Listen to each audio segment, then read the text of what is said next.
Comprendre la fracture et comment bien guérir d'une fracture. Accident de la circulation, mauvaise chute, accident de travail. Les causes des fractures sont vastes et personne n'est à l'abri de se casser un os. Comment bien guérir d'une fracture? Que devez-vous faire avant, pendant et après la période d'immobilisation? Voici des informations et des conseils concernant la guérison d'une fracture en commençant par de brèves explications sur les fractures. C'est quoi une fracture?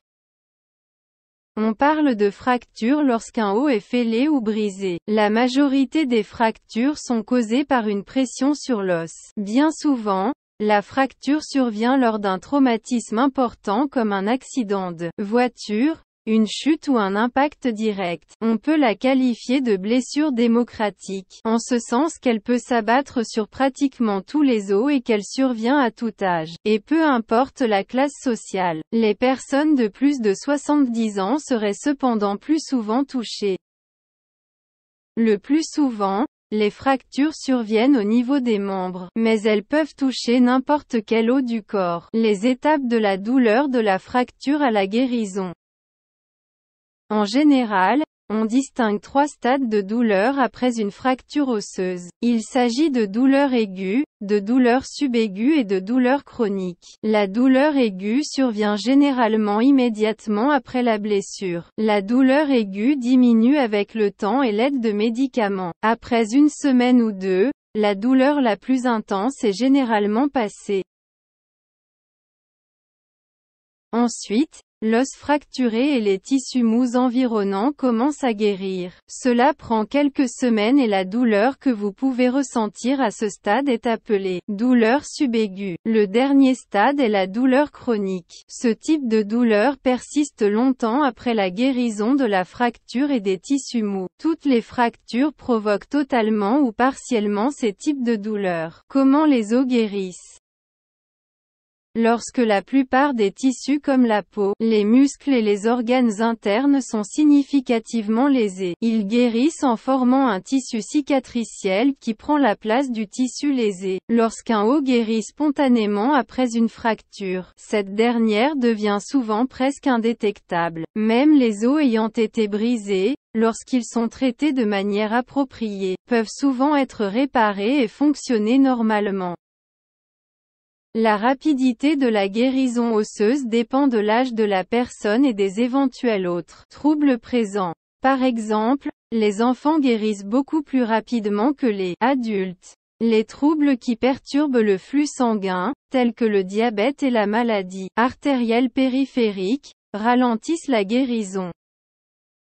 Les fractures guérissent en 3 étapes qui se recoupent. Inflammation, réparation, remodelage. Lors de la phase d'inflammation, la guérison commence immédiatement après la fracture. Les cellules du système immunitaire se déplacent vers la zone de la lésion et éliminent le tissu lésé, les fragments osseux et le sang qui s'écoule des vaisseaux sanguins endommagés.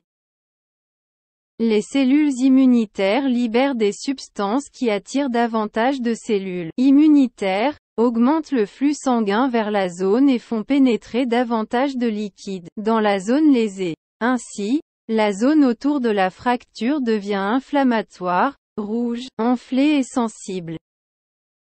La phase inflammatoire atteint son activité maximale en quelques jours, mais il lui faut plusieurs semaines pour disparaître. Ce processus cause la majeure partie de la douleur ressentie par les personnes après une fracture. À ce stade et à celui de la réparation, le membre fracturé doit la plupart du temps être immobilisé, par exemple à l'aide d'un plâtre ou d'une attelle.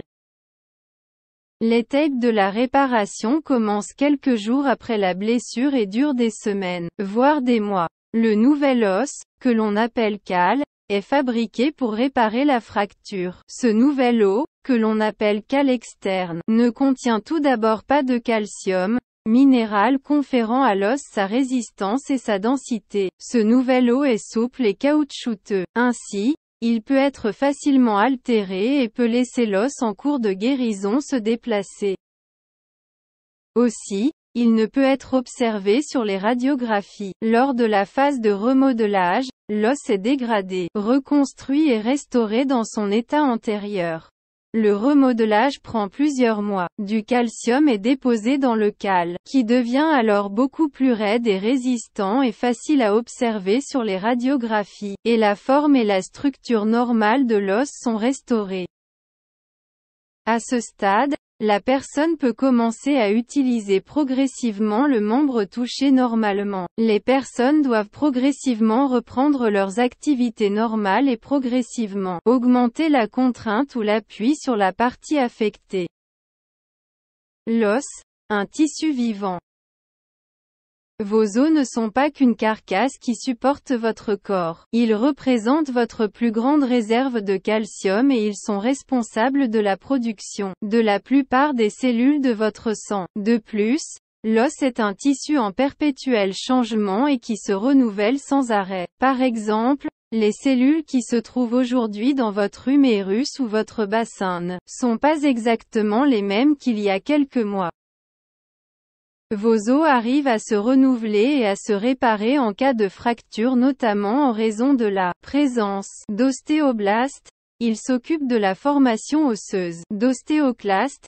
Ils s'occupent de la résorption osseuse, destruction de l'os, de vaisseaux sanguins, d'hormones, notamment l'œstrogène et l'hormone parathyroïdienne, de nerfs, dont certains sont connectés à vos os et envoient, lors d'une fracture, un signal d'alarme, soit un message de douleur que votre cerveau reçoit quasi instantanément. Vos os représentent votre plus grande réserve de calcium et ils sont responsables de la production de la plupart des cellules de votre sang. Accélérer la guérison des os grâce à l'alimentation.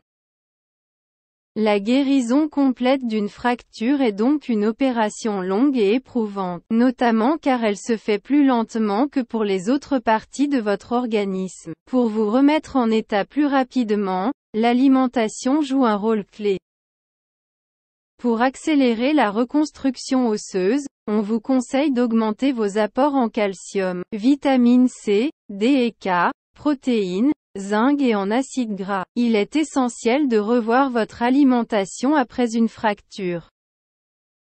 Une bonne alimentation favorise la reconstruction osseuse et permet de consolider l'os. Vous devez notamment inclure dans votre alimentation quotidienne la vitamine C, fruits et légumes. Celle-ci stimule la production de collagène, un élément clé des ligaments, des cartilages et des os. La vitamine D, produits laitiers, huile de poisson. Celle-ci accélère le processus de guérison des fractures osseuses. Le fer, celui-ci permet à l'organisme de produire les globules rouges dans la moelle osseuse. Le calcium, produits laitiers, poissons gras, fruits à coque, légumineuses, eau minérale, etc.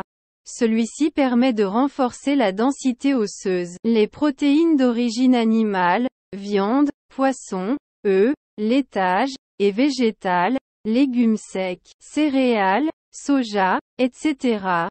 Celles-ci aident à avoir de bons muscles autour des os pour assurer une bonne stabilité. Soutenir la réparation osseuse avec les plantes.